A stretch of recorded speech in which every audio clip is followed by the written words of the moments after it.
someone remind the president that building a church in State House will not end his problems, will not end the anger that Kenyans have, will not end the frustrations that Kenyans are venting out. The only thing that will end that anger and the only thing that will end his problems is for him to start listening to Kenyans, is for him to make sure that the 60 Kenyans who died get justice, to make sure that he solves the wastage in government, all these big allowances that we see politicians giving themselves. And welcome back to my channel, Iyano Show. Okay, hope you are good, hope you are fine. So guys, today I want to talk about an interesting story in Kenya whereby we've seen President Ruto announcing that he will build the house of the Lord, or in church in the State House. So we've seen that many controversial statements from Kenyans, and Kenyans have raised many questions about why is President Ruto building a church of such amount of money in State House. And here are some of the reaction of Kenyans, hungry Kenyans, frustrated Kenyans, telling Ruto that this is not the way to go. Hii nayo sitakasirika peke yangu. Millicent Akinyi amelipa SHA mpaka mwisho. Boss wake pia amelipa SHA. She's a house help, by the way. Amefika hospitali kwenye ofisi ya SHA, ameambiwa chuma yake na surgery yake haitofanyika. Now listen to this. Haitofanyika kwa nini? Kwa sababu SHA hailipi chuma ambayo haijagrow to the level ambayo SHA inatakikana kulipa. Yes, you heard me right. So now, wanasema, for it to be covered, it must measure 3.3, 3 by 3 centimeter. The tumor must measure 3 by 3 centimeter. Millicent Akinyi's tumor is at 2.2 centimeter. 2 by 2 centimeter. So anahitaji 1 more centimeter. Igrow. Tumor yake igrow. Aende nyumbani tumor yake igrow. 1 more centimeter. Ifike 3.3 centimeter. Ndio arudi hospitali. Ndio SHA imkave. Revealed Ruto's 1.2 billion shilling church at State House. What? Yep. Controversy. According to recent satellite imagery, the building is already coming up near the presidential helipads. President William Ruto is quietly overseeing the construction of a massive church within the grounds of State House, Nairobi, in a move that raises questions on the constitutional separation between church and state. Nation has seen detailed architectural designs and drawings of the imposing structure that is expected to have a sitting capacity of 8,000 and cost 8, hundreds of millions. Yes. 8,000. Like the prosperity gospel churches of the 90s. 8,000. I don't know if we need to belabor what the issue is here. Let's start with just read the story. I read the story before I bring the issues. Pastor ni nani? Okay. What denomination is that he? story is on page 2 and 3. It says that we've talked about that headline. It says, as the towering cathedral rises on the House of the Hill, questions about the constitution that separates church and state, amid fears that public institutions are being turned into personal pulpits, and how far Ruto is willing to merge faith and governance. So, as we said, Nation has seen detailed architectural designs, and that the estimated cost of this seating capacity of 8,000 is 1.2 billion. It's not clear if the cost will be met by the taxpayer.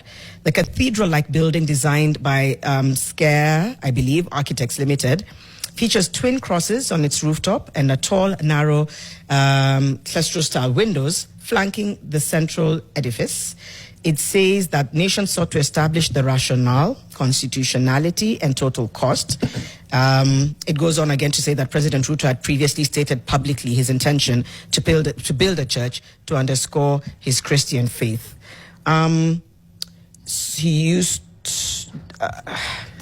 They talk about how in his Karen residence, it used to host religious leaders while campaigning for the top seat in 2022. At the time, he dismissed critics and vowed to construct an even larger won if elected. So, red flags, guys. They were there.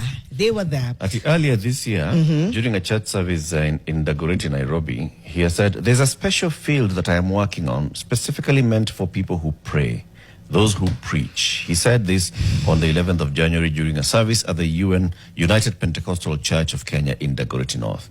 I want you, the clergy, to come and bless that field once it's ready. I'll invite you so that we can talk. The architect on record is Scare Architects, and the nation reached out to them for comment regarding the status of the project. At first, the architect denied undertaking any construction at State House. When presented with images and designs of the building showing that the company is in charge, the architect questioned why Nation believed the structure was at State House. He later hurled insults, stating that Nation should stop bothering them about this project. Subsequent phone calls, texts, email reminders went unanswered. The church's design adopts a monumental neoclassical modern hybrid style, like he told us. Inside the church, 4 rows of main sanctuary seating with capacity for up to 8,000 worshippers, multiple entry points, storage rooms, toilets, and circulation corridors are incorporated for crowd control.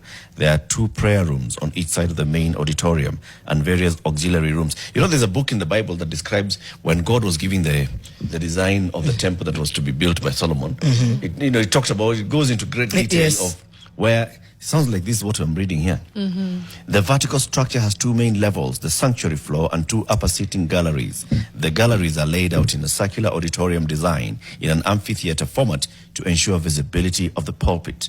The interior also includes 4 individual prayer rooms and 1 large family room. An exterior view of the church at night features LED lights at the entrance and a large see-through glass doorway. Okay, there is no church big enough that can absolve the issues that are happening in the country. Hata ukijenga the size of 17 hotels, it does not diminish the issues that need to be addressed. Number 1. Number 2, we really need to start separating state and church because it's a weaponization. I think it's also an infringement on other people's religious beliefs because you're platforming and centering one over the other. And number 3, it just gives God-like demigod posturing. I will have the biggest house, 1.2 billion. Then I'll also renovate State House. I'm just going to use billions. It's okay. Hiyo mambo ya capitation tutaisort baadaye. Hiyo mambo ya SHA mnaongea sana, si tutakam. Let's first build this massive church. Then we'll be able to help you. We'll pray. And I always say it's a delicate personal thing. Prayer is powerful, but the weaponization of it is what really gets to me. Yeah. Couldn't have put it better. No, I'll just leave it at that. Honestly, This is shocking. Mariam has no Latif is just like, what is going on? where is 1.2 billion shillings to build this church coming from? Is it coming from taxpayer money? If not, Listen, where? State House is not private property. Yes. If it was not coming from taxpayers, then we'd have to question how private money goes into public property. Yep. Okay. So that's number 1. So the easiest route is just for you to assume that the money being spent in this public property is public money. Okay. Because anything else now there, we've gone left. I'm telling you, there's nothing more dangerous than people who center themselves above the institutions. And even as, again, S went wrong, username says, no, Paul Minor says, State House is public residence, just to your point. And he says, so what happens if the president, after Ruto, is Muslim? Anajenga msikiti. Then the next one is a Hindu, then he so builds a temple, and so on and so Or on. is this a multi-faith place of worship? It doesn't give multi-faith. Maybe that's an assumption, but it It has doesn't. 2 crosses at the top. Yeah, because most of these places have chapels. Yes. That's sufficient. You have a chapel within. And a prayer room. And a prayer room in case you have your Muslim brothers and sisters. And you're good to Those are sufficient. You have rooms. You don't need 8,000 seating capacity to prove what? To prove your faith. I know. What are the other headlines? In a jam. Sawa. Pole sana. What else? Is in the Daily Nation Samahani. today? It's one big story. Sometimes you think you know everything that's going on, but there's always just something. There's always something. There's always something new. church ya 1.2 billion Kenyan shillings. Wewe ulisikia wapi? Now, the Daily Nation may report that President Ruto is allegedly constructing a mega church inside State House grounds. Inasemekana kwamba the church is estimated to cost about 1.2 billion Kenyan shillings na itakuwa na seating capacity ya about 8,000 people. The designer wa hii staff yote anajulikana kama Scare Architects Limited, who initially wali deny involvement. Alafu kuna satellite imagery yenye imeconfirm the progress near presidential helipad, and then the structure features large crosses, kutakuwa na clerestory windows and traditional church design. Critics wamecite violation of article 8 wakisema hivyo, this is the secular state, wanasema kwamba is the misuse of public land and lack of transparency from the president. Allegations na suggest that funding is hidden in a vague refurbishment budget. Wanasema kwamba the budget is unknown, alafu wanasema of course taxpayers ndo wataingia kwa mfuko zao. Now remember that President Ruto has a history of religious devotion, having hosted prayer sessions at his current home during the time when alikuwa deputy president, and then there is no official confirmation or denial as of now from State House, heightening public suspicion. Now, what do you think about this story nzima? What do you think about this story? 1.2 billion Kenyan shillings. Santi sana. Nataka kuuliza serikali ya William Samoei Ruto, what was the agency ya kutengeneza church ya 1.2 billion shillings in a State House yenye mnasema hata saa hii tusikaribie, tutakuja kuharibia? 2, hii church ya 1.2 billion ina serve purpose gani kwa mwananchi wa kawaida? 3, hii funding ama hii coffers, hii pesa ilitoka wapi? Ambapo tunajua pesa kama ya capitation, pesa kama ya security, pesa kama ya health inakosa.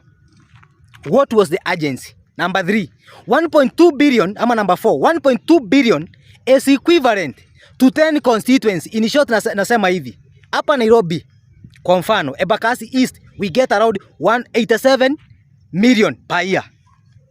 So William Ruto ametumia 1.2 billion ambazo ingepampiwa to 10 Nairobi constituencies. Hey bana, this now kama si uenda wazimu, I don't believe William Ruto anatumia kitu yake mzuri. Hii ni uenda wazimu of the highest order. Church ya 1.2 billion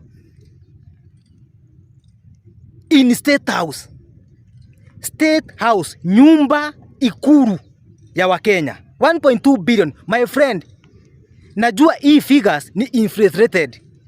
Hii si figures ya kutuambia Bwana William Samoei Ruto, you are using State House to accumulate yourself pesa ya 2027. Hii State House ulikuja tena in 2023 ukatumia around 10 billion kurenovate. This year tunasikia bado una renovate. Sijui renovation ya last year na this year, what is the purpose? Nataka kuambia hivi William, hii State House unakalia on deposit. Sasa hii tushakurudishia deposit yako. Hii State House by 2027 mwezi date 9 ama date 10 you will cease to be the occupant of that house. So hizi mambo mingi unafanya, hata naona bibi yako siku hizi yako na kitchen gardens State House. Umeleta sana mchezo pale State House. I don't believe a State House need a church of 1.2 billion in a serve purpose gani? Kenyans don't need prayers at the moment ifanywe State House. What Kenyans need, wanataka hizi pesa zikuwe regulated, zikuende pale chini. What is the purpose of 1.2 billion? Wakati our police officers hawana funding katika national police. Na by the way, niambiwa Kenyans, hii national police service iko na shida mingi sana. Haina funding. Police cannot demonstrate simply because that's their work ethics. But mwenda wazimu anatoka from nowhere anaambia rais tutengeneze kanisa ya 1.2 billion. Shenzi nyinyi, wajinga takataka. Sisi hapa Kenyans hakuna capitation for now. Tunaona CDF Kuna mahali CDF wameanza CDF hawana kitu inaitwa disbursement. Sasa tunaelekea mwaka inaelekea kuisha, pesa hakuna. 1.2 billion inamaanisha account like Lamu. Ndio a whole year government, hiyo ndio pesa government inatuma Lamu county as a whole. Hiyo ni pesa inatumika na watu wengi. So wakati mimi naona William Ruto anaanza mchezo kama hii, this is the main reason sisi tutakupeleka nyumbani, because you are incompetent to an extent. Mwenye na kuadvise anakuja na kuambia tutengeneze church ya 1.2 billion, wewe mwenyewe na ujinga yako unaenda pale unapiga signature without minding the voice of Kenyans. What we need is accountability. What we need is the contentious issues of this government, of these countries to be addressed first. Hii 1.2 billion kuna mahali ingetumika na nyinyi mnajua tu. But ile kitu mnaona tu muhimu ni kutengeneza kanisa inside a state house yenye hata Mkenya wa kawaida aweza access. Hii church inatengenezwa akina nani? William na familia yake. Kwa sababu mlituambia state house hatujaifika. Millions of Kenyans hawajaifika state house. What is the purpose of building a church of 1.2 billion in a state house yenye mwananchi wa kawaida hajaifika? I believe there is even an MP mwenye hajaifika state house. Kwa sababu gani? Unaingia pale na protocol. Hii church unatengenezea akina nani? William Samoei Ruto. Hii ni pesa unataka kukula. Ambia wa Kenya you want to corrupt their own money. Shenzi nyinyi. Na wa Kenya I want us to believe. Hii what ikuwe the only, kama wewe you are not convinced, ona vile pesa yako inatumika. Hao wajinga walikuja wakatuambia Uhuru Kenyatta alikuwa ametengeneza pale sijui bar. Wamekuja wakaiharibu. Hii church inasafu nani? Wajinga nyinyi. So naambia William Ruto and your advisors, dismantle that thing before wa Kenya waingie hiyo state house na waichome. Hiyo kuna kitu inasaidia wa Kenya. Tunaumia hapa chini. But nyinyi you want to do whatever you want. Kusikika wewe ni rais. Wajinga nyinyi. Hii Kenya ni kuisha tunaisha. Yani President William Ruto is building a church in State House. Na hii itakuwa worth 1.2 billion. Na ishaanza, lakini Kenya hakuna pesa.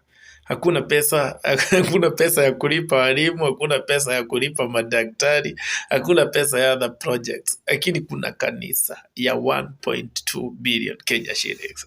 My friend, ndio maana huyu jamaa hataki tumbezi. Ladies and gentlemen, it's amazing that today's nation said that Ruto has spent 1.2 billion shillings to build a church inside State House.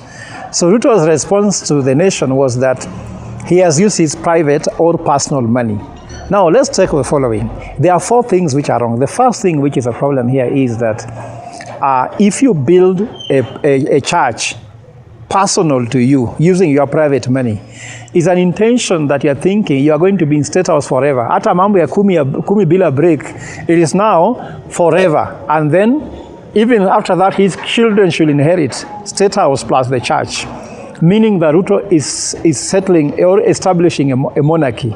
So Ruto has to know that Kenya does not believe in monarchy.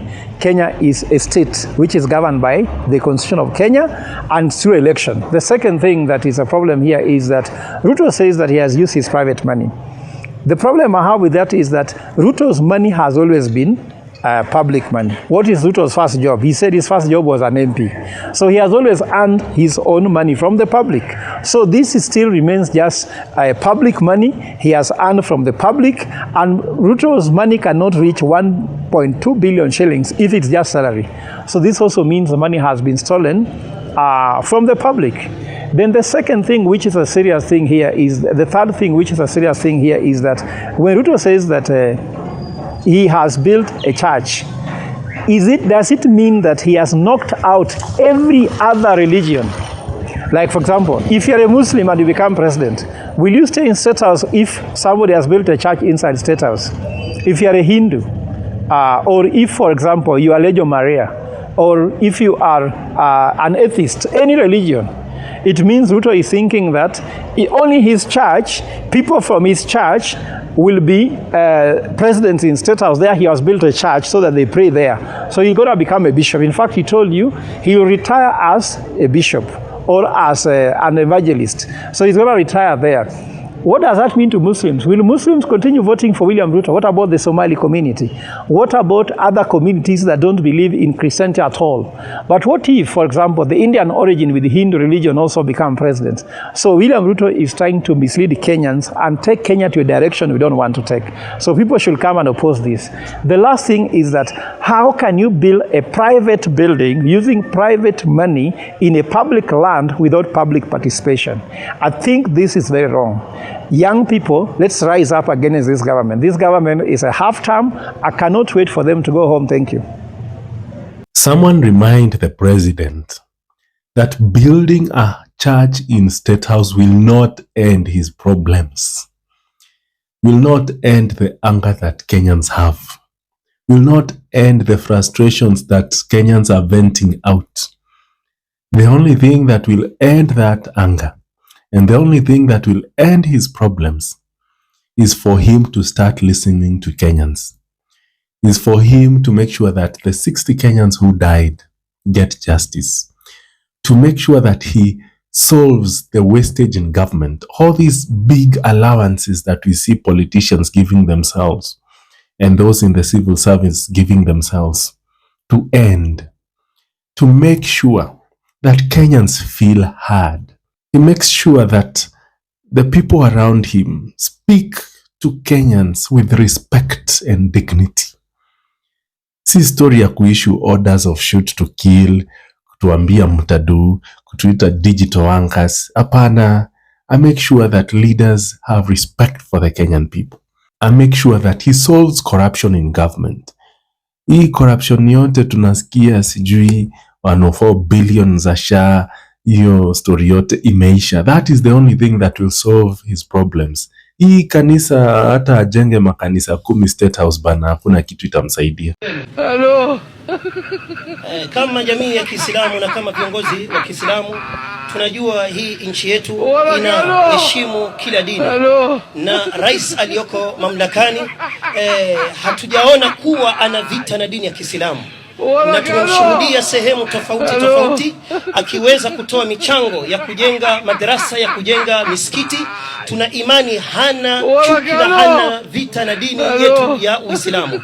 Nasi pia tunainua sauti yetu na ombi pia twaomba, maadamu State House ni sehemu ambayo kwamba inabeba watu wa dini zote, kama ilivyopatikana jengo la Wakristo ama kanisa, nasi pia twaomba ipatikane jengo la Waislamu ili tukiwa sehemu kama ile nasi tupate sehemu ya kuswali. Kwani yeye mwenyewe anataka kujenga kanisa huko, nani alimwambia kwamba hiyo area ni yake? Hapo si shughuli, aende shughuli na huko kwake. Ndio aende ajenge mahali akitaka kujenga kanisa, akitaka kujenga depo hospital, akitaka ile ambayo anataka kujenga, kuna mtu atamuuliza. Ile kitu ambayo ningependa bwana aelewe, na ule ambaye ako karibu naye amwambie, nani alikwambia kama sisi ni Wakristo? Tukiamua tuwe mandevu hospital is okay. Tukiamua tuwe Waislamu is okay. Hii mambo ya ujinga hii hapana. This is for entertainment purposes only, so family. A couple of you are reaching out telling me, have I seen that Nabi is building a 1.2 billion shilling church quietly in State House. What have I been telling you about altars? Yeah, a lot of you are like, yeah, it's true what you've been saying about altars. I know you guys think it's stories ajaba, but yo, what have I been telling you about altars? Him, the brotherhood, altar rejected him because that is Akina Uhunyeng, guys. And that's why he was trying to use, I'm even surprised he's doing our church. He was trying to use the altar of these guys, the Muslim guys. But a 1.2 billion shilling church, it should also worry us. Because that means if he's erecting a whole altar, he doesn't plan to leave.